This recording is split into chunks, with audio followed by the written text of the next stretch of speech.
Here's what you missed this week on The Uncommon Good with Bo Bonner and Dr. Bud Marr. The Uncommon Good is on the air. I'm Bo Bonner, and usually with me is Bud Marr. No worries, folks. He will be with me during the main interview segment. We had to record the show at different times, and so I am handling the intro and outro duties. This is The Uncommon Good here on Iowa Catholic Radio. We've been up to these shenanigans for 9 years, and we want to say thank you to Imogene Ingredients for making our show possible. Thank you, Imogene Ingredients. Go check out them and all of our sponsors at the business sponsors page at iowacatholicradio.com. This is The Uncommon Good. You've made it to the right place. We are happy as clams to have you with us.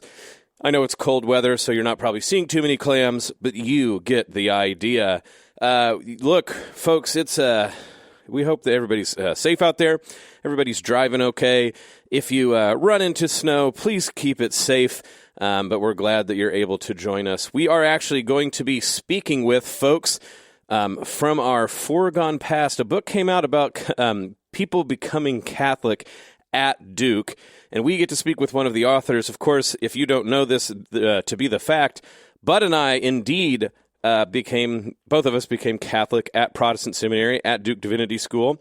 We're about 10 years elders, I guess is the right word for these folks, but I'm sure it's going to be an interesting time to think through this, to talk about it. What is it that was appealing about Duke? So you'll want to make sure and stick around. This is The Uncommon Good. Bo Bonner, Dr. Bud Marr, thank you for stopping in. We are so glad to have you with us. Stay here on Iowa Catholic Radio, and we'll be right back after this. Back with The Uncommon Good. Bo Bonner, Dr. Bud Marr, joining you this week. Thank you for listening to the show. So wonderful to have you with us. Thank you for Imogene Ingredients for underwriting the show. Today, we have a special guest that we're going to interview. He is one of the editors of the book Converting the Blue Devils. His name is Hayden Hagerman, and he is ABD. He's going to be defending his dissertation at Marquette University coming up in February. He's also the associate editor, Word on Fire Academic. Hayden, thanks for coming on Iowa Catholic Radio's The Uncommon Good.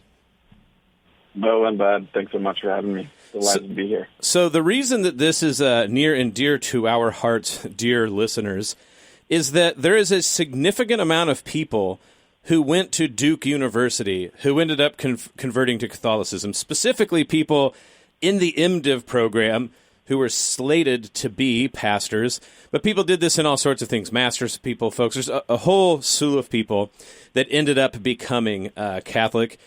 What's crazy is you guys wrote a book, and many people I know have said, like, we should write a book about this, and you guys actually did it. So before we get into the details and start talking old war stories, what convinced you guys that, hey, this is a book worth making? And then who did you convince to let you guys print this book? And did Duke try to stop you? No, I'm joking.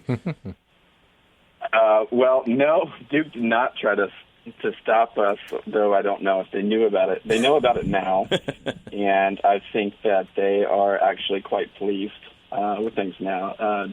Duke Catholic life is a little bit different now than it was when I was there or when you guys were there, but we can get into that a little bit later.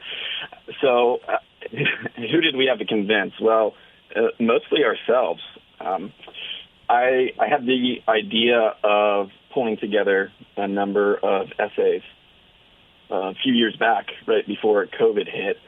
And at that point in time, I knew what had happened was significant at Duke, that so many of my friends and former classmates had become Catholic while at Duke, and so I thought we've got to write about this.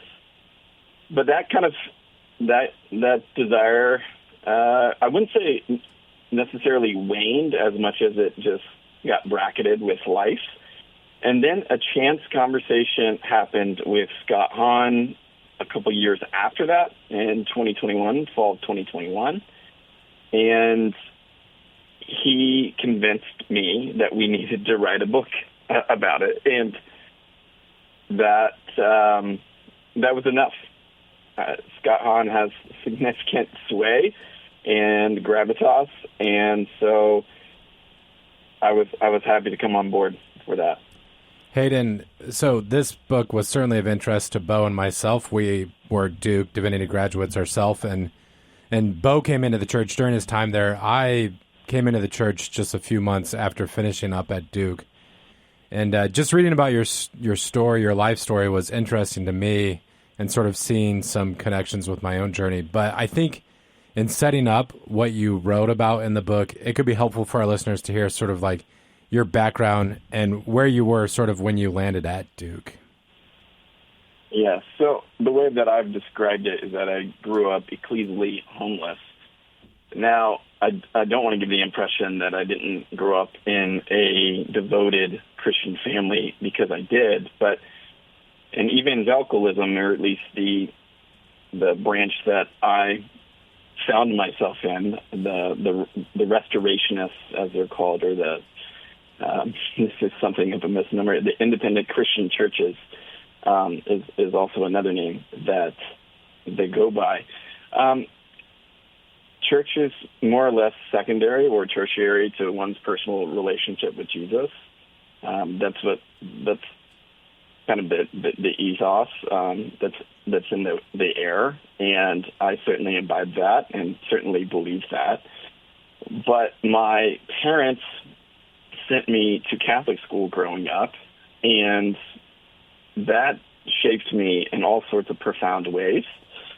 One of the ways that kind of left its mark on me was I was drawn by the tangible aspects of the faith, the rich material culture of the faith, but I was also quite repelled by what seemed to me this over-privileging of church to one's Christian identity. And so with that sort of strange formation, I went on to study at an evangelical university, thinking perhaps I was going to become a pastor. I more fell in with an academic crowd and got seriously interested in the academic study of the Bible, and that just opened up the whole can of worms. One was I became less sure of myself in interpreting the Bible, despite going to college to study it and to become kind of, air quotes, an authority on it. But I came to realize just how little I knew, and I also was coming to realize at the same point in time a deep need for the church, because one of the things that I at least thought I was learning from Scripture is that church, whatever that denoted, mattered. And so it's kind of with that I stopped further studies at Duke Divinity, also once again open to the idea of becoming a pastor. And once in the halls of Duke Divinity, the fragrance of Catholicism is strong. And so in short order, all these previous questions were coming to the fore in classrooms and in lecture halls and in the homes of my friend and my friends, and even in my own home. And a few years later, from a number of rich courses, significant moments with friends, and then some encounters with the Blessed Virgin Mary, which I find some of those in the book, I was ultimately drawn into the church in October of 2017. 2017, okay, so that is a decade. So I was 2006, Bud, you were 2006? 2007. Right. Yep. And so this sort of seeing the resonant notes ringing throughout the years fills my heart with joy. But one of the things that I think is very interesting to folks who go, what was in the water that made Catholicism, as it were, something that was on the minds of people. And really, that is your guys' book itself. But I do want to point out that, first of all, you make a sort of ode to Alistair MacIntyre with the name of your chapter, right? Who's, I mean, you don't say whose alma mater. Yeah, whose alma mater, which, yeah, that's pretty good. And then, of course, you have your interview at the end with Stanley Hauerwas. He was my advisor. He was influential for a lot of people, of course. These start being names that, if you were in that context, make a lot of sense. but maybe for people who, if they're Catholics here in Iowa, and they're like, well, what's the deal with this place? Let's just start out with two names that I doubt Catholics, very many, are familiar with, but that they do become something very important if you're going to understand this book. So who's Stanley Hauerwas and who's Jeffrey Wainwright? And why was that those two Protestants such an important doorway for so many conversions? Well, Stanley Hauerwas was famously is Time Magazine's best theologian in America, America's best theologian. Stanley Hauerwas is a confessional Methodist now who's a communicant at an Episcopalian church, who is the foremost, I would say, in the Protestant world at least, Christian ethicist, a guy who has brought to the fore the importance of the virtues and Christian community in Christian life. Also well known for being an avowed pacifist. Stanley spent 14 years of his academic career at the University of Notre Dame, and that more than a dozen years with Catholicism has forever, I think, shaped his scholarship. And that, I think, to understand him rightly is always to read Stanley as responding to the Catholic Church. That is sometimes critical, but it's always with a deep sense of respect and reverence. And I think 50 years from now, 100 years from now, we'll be reading Stanley Hauerwas as a deeply Catholic figure, despite not having been received into the church, not yet, at least. Jeffrey Wainwright was a Methodist professor at Duke Divinity School who was extremely important in ecumenical conversations between United Methodists and Catholics. He was an acquaintance with then Cardinal Joseph Ratzinger, who is the prefect of the doctrine of faith under John Paul II.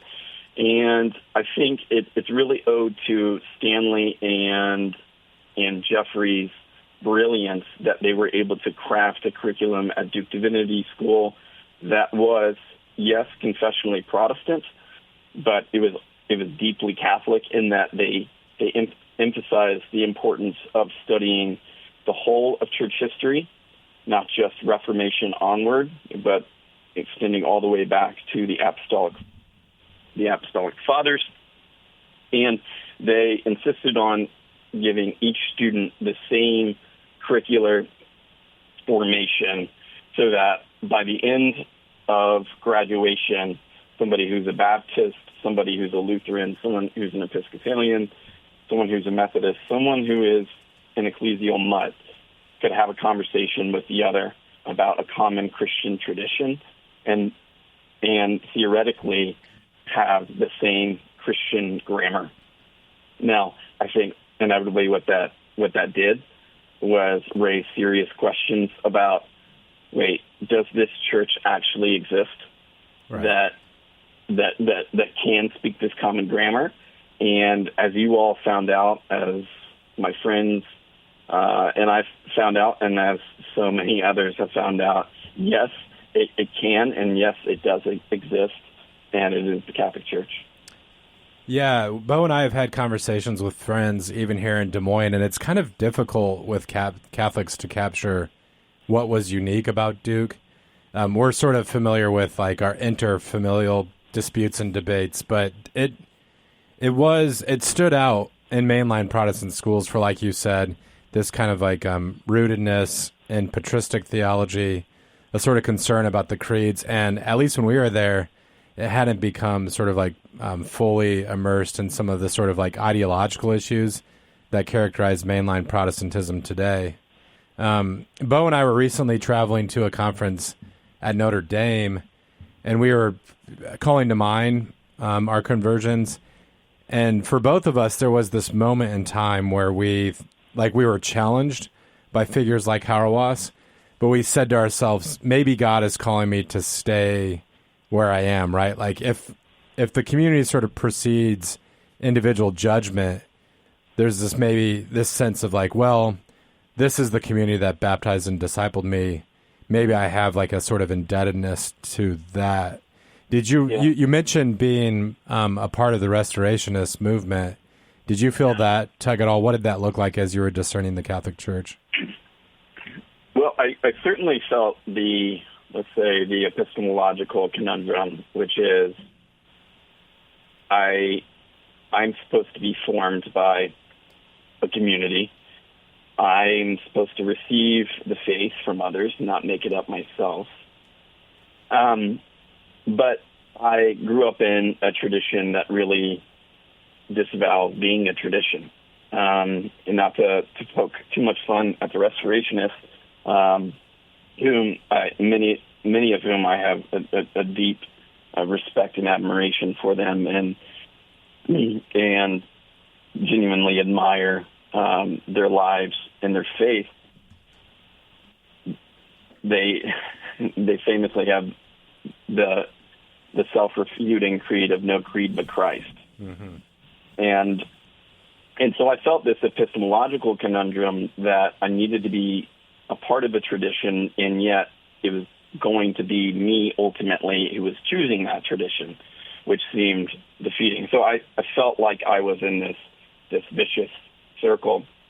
Ultimately, what broke me out of that was reading Augustine's Against the Donatists, in which he outlines very clearly that baptism, whether it's with the Donatists or let's say it's in a 21st century context, it's with the Restorationists, is properly something that the Catholic Church is doing. But he likens it more to a child who, upon being born, is immediately deprived of its mother's breast. It's not able to nurse. It's pulled away immediately. And so it was seeing that kind of profound image in my own life that I was able to say, oh, wait a second. By coming to the Catholic Church, I am not choosing my own tradition. I am rather participating more fully. I'm being reconciled with the mother that baptized me. Yeah, I know John Henry Newman played an important part in your conversion as well. And I believe there's a place in his writings where, so Newman famously railed against private judgment. And I think he was accused of like, well, didn't you use your private judgment to enter the Catholic Church? And he compared it to sort of like an umbrella in a storm, where he maybe needed to make that initial discernment, but it would be ridiculous to continue to use the umbrella like inside of a warm shelter. Yeah, that's right. So the protagonist Charles in Loss and Gain, struggling with the lantern in the middle of the night, and ultimately turning it off once you enter the house. Images like that I encountered after Augustine. I sometimes wonder whether I had read Newman a little earlier in the journey, whether this would have been a swifter move into the church. But I see Newman's hand all over my life. In recent years, that devotion has only increased, and I came to especially have a sense of his real providential care in my life when he was canonized as a saint, and his feast day was my birthday. Oh wow! So I was grinning when that happened, and then I was grinning also recently with Pope Leo's decision to make him a doctor of the church. Yeah, you're talking to a guy across from me so Bud, I don't know if you know this, he was at both of those events in Rome because it's not fair how great his life is.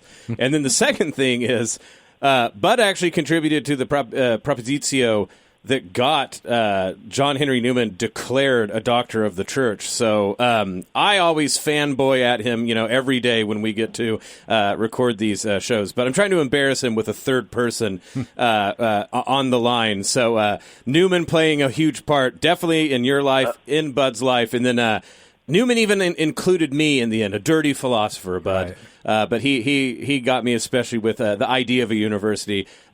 Although I have to say my Newman encounter was later at Duke. But yeah, Newman, and I liked it in Stanley's interview. He's like, well, I'm not as smart as John Henry Newman, which is a very hilarious Stanley line. I have to say, just two things. One is I was a little disappointed at how few footnotes there were for a Duke book. Now, for a normal human book, there's plenty of footnotes, but I was expecting even more footnotes. We're getting ready to get at the end here of our first segment. We got about 3 minutes left.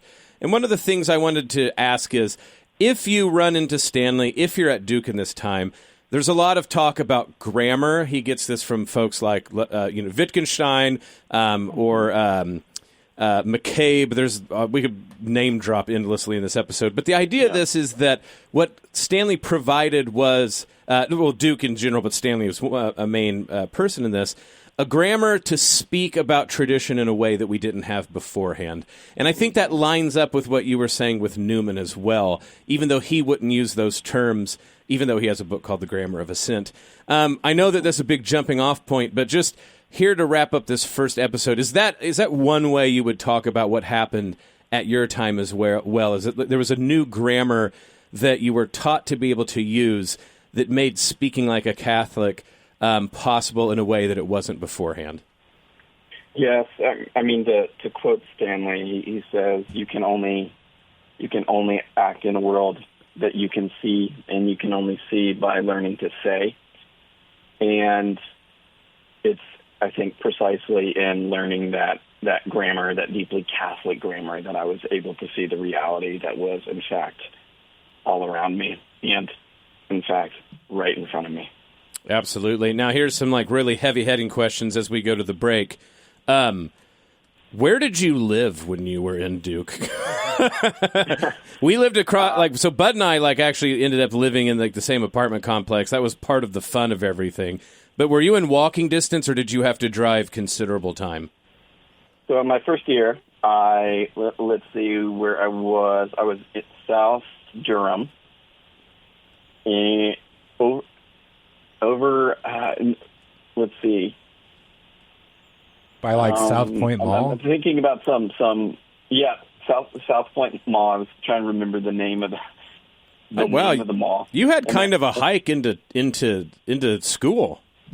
Yeah, so that was my first year. It got a little bit better my second year, believe it or not, when we were in the Briar Creek area. I say we because my wife was there too with me. She was, funny enough, working at a Methodist church all the years that we were there. So she was on her own journey too. So yeah, that those second and third years I was in the Briar Creek area. Wonderful. Yeah, so Bud and I famously, we lived in the same apartment complex. Do you remember what it was, Bud? I'm drawing a blank. Yeah. Sorry. I don't even know if they're there anymore. But we would drive and we would park, but of course Duke parking notoriously bad. We paid for the cheapest parking possible, and it was back in the woods, and we thought we were going to literally be kidnapped by Sasquatch every time we parked. Right. And by the time, of course, we walked in, Bud maybe not so much, but I always felt like I was just an obliterated, sweaty mess and felt bad for anyone who had to sit by me in the Carolina heat. I am used to Oklahoma heat enough. I mean, I still don't love it, but goodness gracious, North Carolina heat in the summer with the humidity, devastating, and I still want to say apologies to anyone who had to sit by me and smell me. This is The Uncommon Good. Bo Bonner, Dr. Bud Marr, stick around. We'll be back right after this. Back with the Uncommon Good, Bo Bonner, Dr. Bud Marr joining you this week. Thank you for listening to the show. So wonderful to have you with us. We are interviewing Hayden Hagerman. He is ABD, going to be defending his PhD coming up in the spring. He's associate editor, Word on Fire academic, but he is the co-editor of the book Converting the Blue Devils, Becoming Catholic at Duke. Obviously of special interest to Bud and I, as we also became Catholic at Duke 10 years prior to some of the people who are in this book. So thanks for coming on The Uncommon Good. Delighted to be here. There's so much to talk about, and it can get to as esoteric, right, as what were the big arguments sort of swelling through the halls when you were there. It can get as specific as did any of the beef in North Carolina taste any better? Because it was not good while we were there. So there's a whole range of things that, of course, we can talk about. But just to sort of give a little bit of placement for folks about why it is so inherently strange that a Catholic strand really took off in North Carolina at Duke, but also how, because it was strange, it made total sense that a place where Stanley Hauerwas was would have something strange like that happen. North Carolina is not overly Catholic in the grand sweep of things. I'll say that North Carolina is starting to show some growth in Catholicism in a way that the southern states are generally showing. It's not necessarily anything like Atlanta, maybe, when people have this in mind. But certainly it's the case that it's not the first thought people have. It's not the first thought people have about Duke itself, right? It's a Methodist seminary. It's there in tobacco country.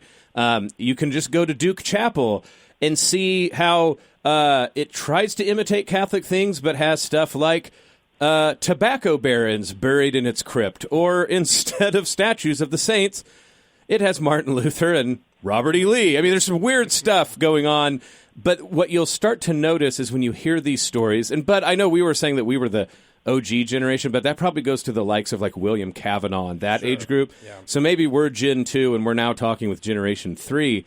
But something in common in all of that is, as we said in the first segment, as Hayden was saying, a deep sense of the church fathers, of church history, that the sacraments matter, that community matters, and that there was a grammar that began to be able to talk about these things that I think definitely in the early 2000s and onward into the 2010s, that was something that was alive there.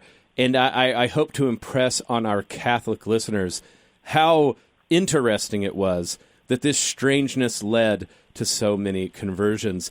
Hayden, when you were going through this, did you guys get a sense of, oh goodness, there's a lot of us converting to the Catholicism in real time, or was this something that was sort of retrospective for you? Well, so I don't want to pull a both and here, but I'm going to pull the Catholic both and. I knew it was weird that any of us were becoming Catholic at all, and when I say that, I mean that there were several of us. There wasn't one or two. The fact that any of us were becoming Catholic at a Protestant, specifically Methodist divinity school, is just objectively strange. How strange it was hit me years later when I looked back at the cohort that I came in with. As I recall back to those first days at Duke, I think there were 20 or 21 in my cohort. I initially came in as a Master of Theological Studies student, and that was a 2-year program set to set you up for doing later doctoral work. I later switched to the MDiv.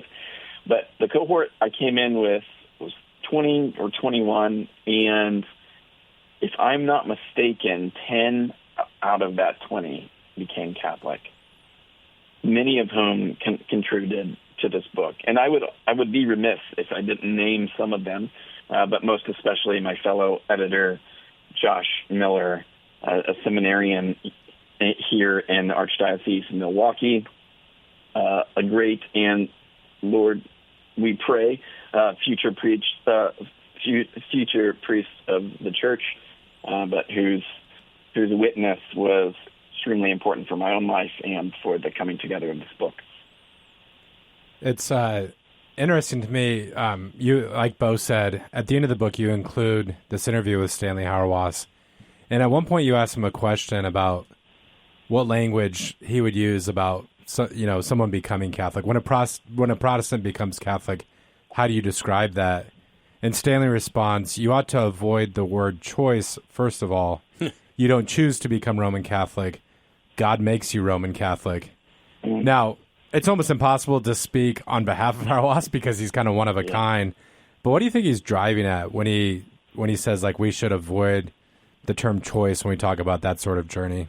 In a way, if we're emphasizing the choice aspect of it, we are underscoring something that is actually anathema to the gospel. And here's what I mean: that the word heresy means something like choice, means something like a personal opinion, and he's getting at just the most, I think, profound truth about how faith is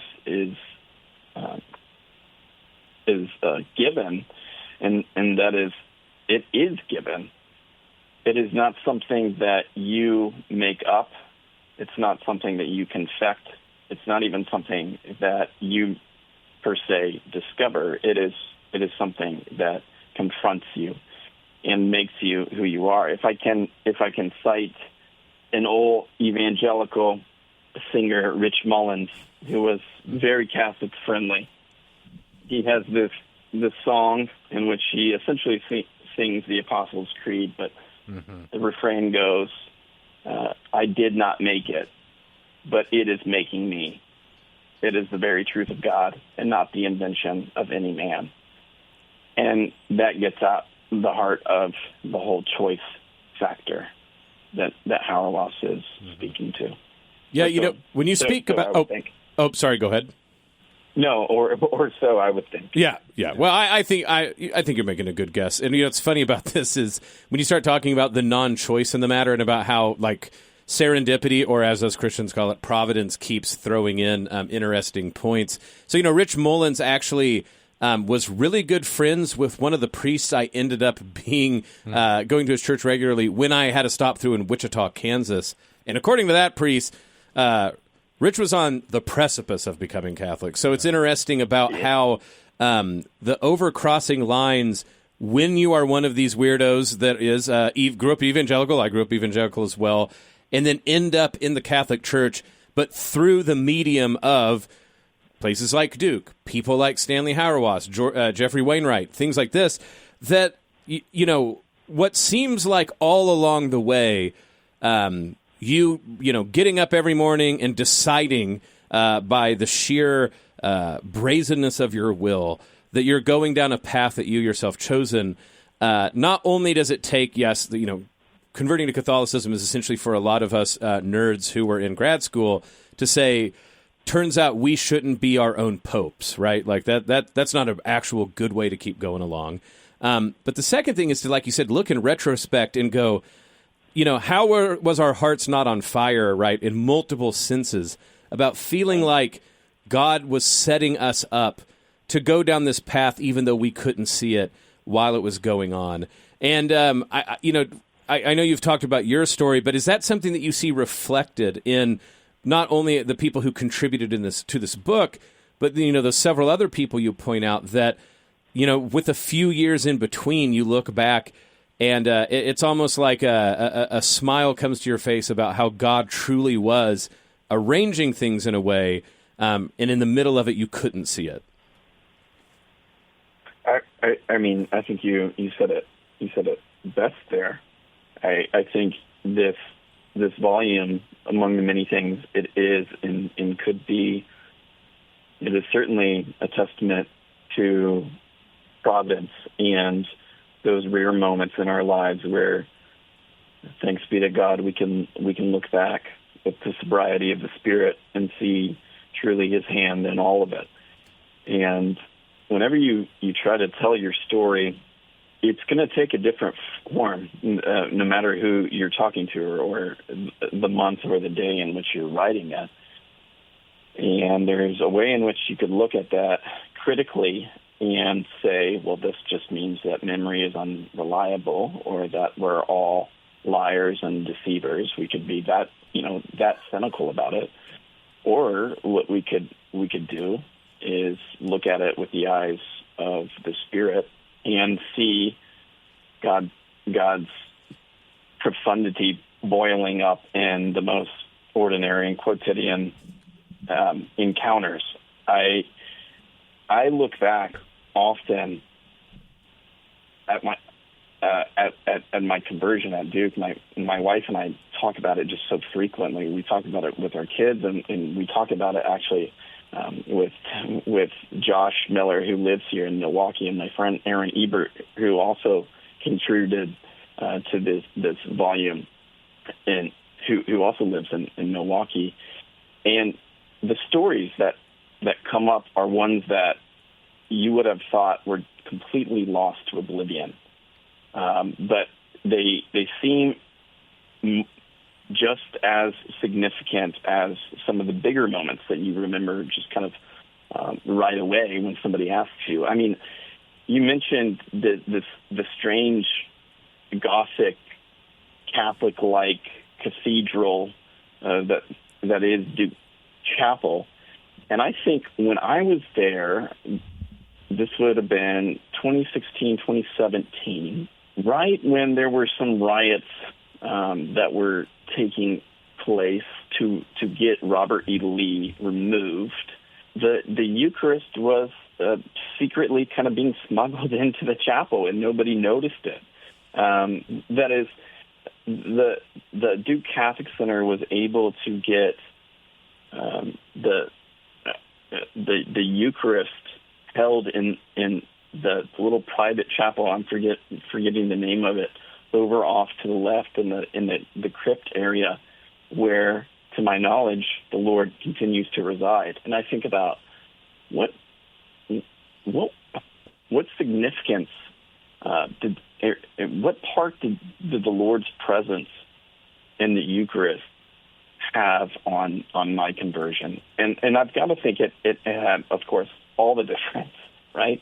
But that's a very kind of subtle, secretive, almost moment that happened, hiddenly. That happened when I wasn't looking at it. That happened when my friends weren't looking at it, and nevertheless, I can see it now and say, "You were there, Lord. You were there." Yeah, it's funny to look back at certain moments and see how God's grace kind of bubbled up in surprising ways. So if Mass was said during the week at Duke Chapel, it was usually in the crypt.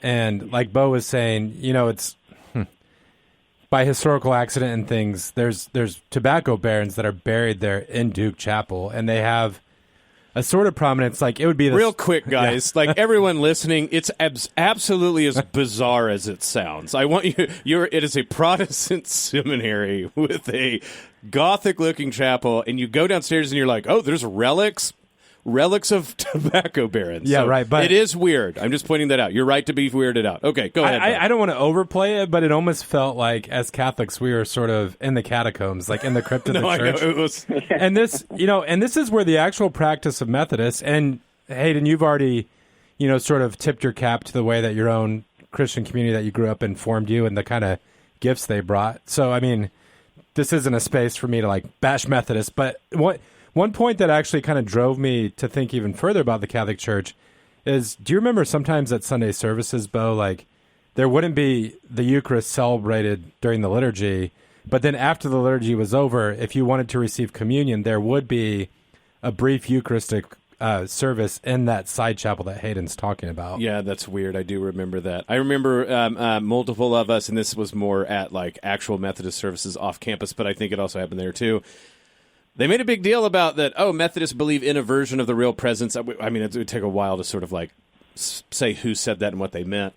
But I remember for a while that before, also, side note, Methodists love King Hawaiian bread for the Eucharist. I don't know why. Oh, man. But, yeah. And so the flakes would get everywhere. And so for a while, I'm like, well, if we're serious about this, I ate those crumbs off the floor. And because I was like, are we serious about this or not? And it was even, like you said, Bud, the grace that I want to say about the dissonance that was sometimes called, that came about, I want to be very thankful for that. And I think that's what you're driving at. Yeah, and this leads us to another topic that's central in your essay, Hayden. So if you could talk to the listeners about how Marian doctrine served as an obstacle for you, and then later how God kind of overcame that and brought you to a real appreciation and devotion to Our Lady. Yeah, it was the Marian doctrines that confronted me with Catholicism being something other. There's a way in which, at least as an evangelical, you can see Catholic culture and be deeply attracted to it, and you can hear the grammar and go along with it. But for whatever reason, as soon as you start saying things about Mary, the guards go up. And I don't think that this is the case only for myself. I think this is a case for many, many evangelicals, many, many Protestants more broadly. So that's what happened for me. But I will say Mary was my introduction to Catholicism. I said my parents sent me to Catholic school, and I'll be forever grateful that they did that. But one of the moments I'll never forget is that I was playing football, my first practice at that Catholic school, and I didn't know anything about Catholicism. I didn't know what a Catholic looked like, what they did. But I knew that they were Christians.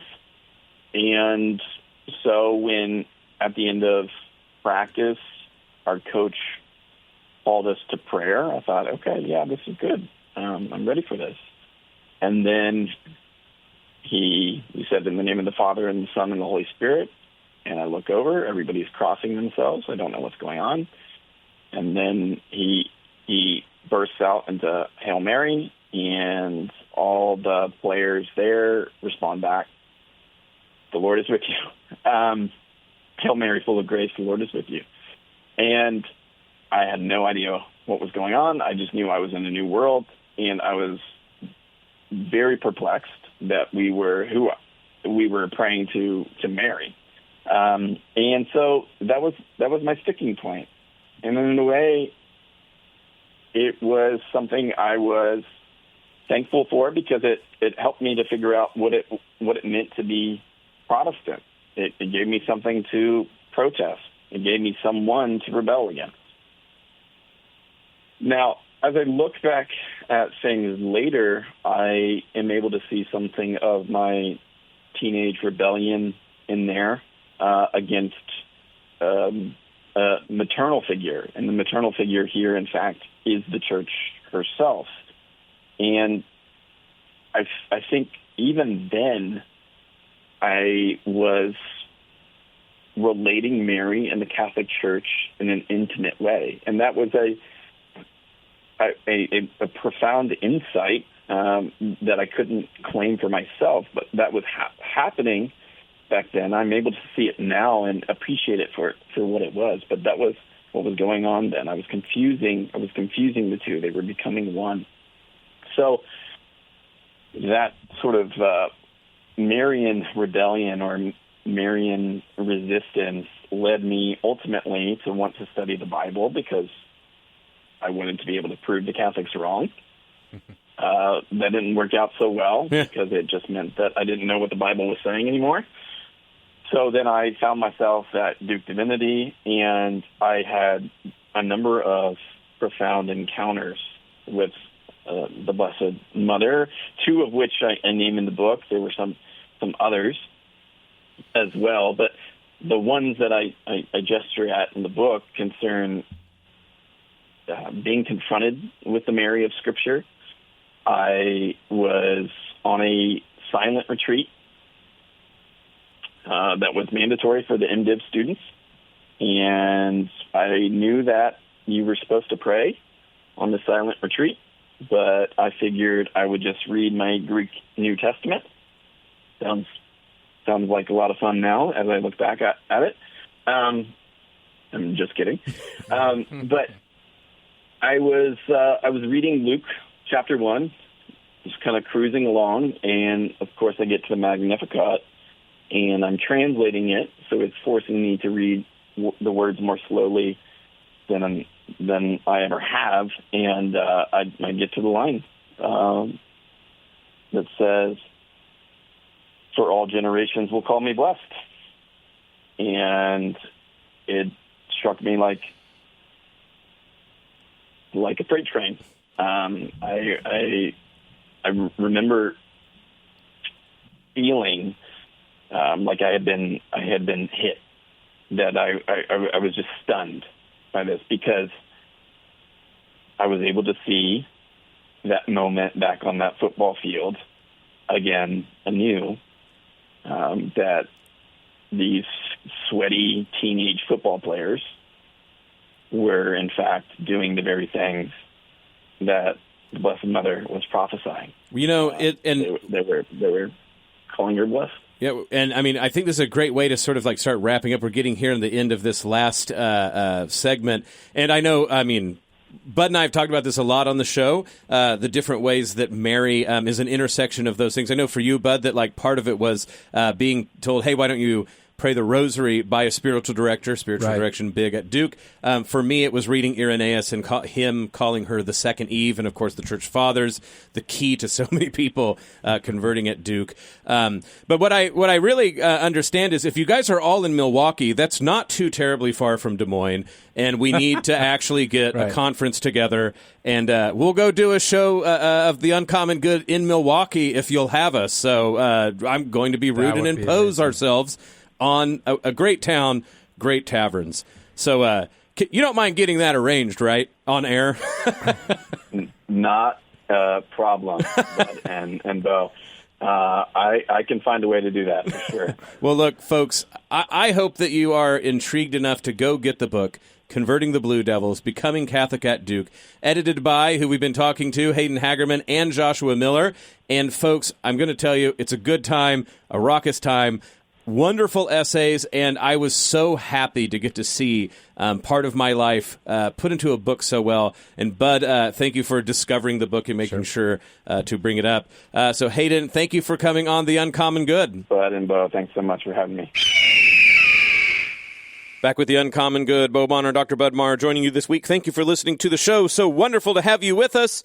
We want to say thank you to Imogene Ingredients for underwriting the show. Thank you for making it possible. When you're thinking about your animals, livestock out there, shivering in the cold, know that Imogene Ingredients is there to give them the nourishment that keeps them strong out there as the wind is blowing.